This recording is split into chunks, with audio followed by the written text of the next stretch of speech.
Tout ce qu'on peut observer aujourd'hui confirme que le miracle du parler en langue a cessé.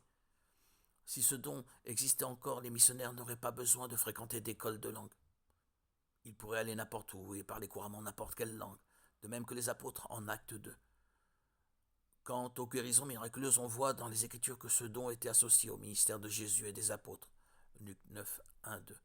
On voit aussi que vers la fin de l'ère des apôtres, les guérisons, de même que le parler en langue, se faisaient plus rares.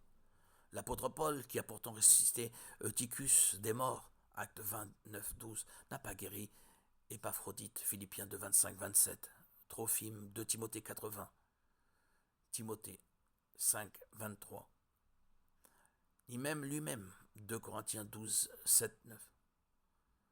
Voici les raisons de ces échecs. Le but de ce don n'était pas de guérir tous les chrétiens, mais de servir de marque d'apostolat. Et deuxièmement, l'autorité des apôtres avait été aussi manifestée de manière que de nouveaux miracles n'étaient plus nécessaires. Les éléments constituent des preuves en faveur du cessationnisme d'après 1 Corinthiens 13, 13, 14.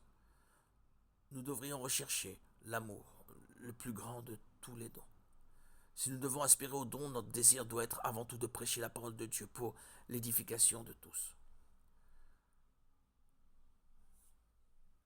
Oui, les dons miraculeux de parler en langue et de guérison ont pris fin, en même temps que la période apostolique auquel ils appartenaient.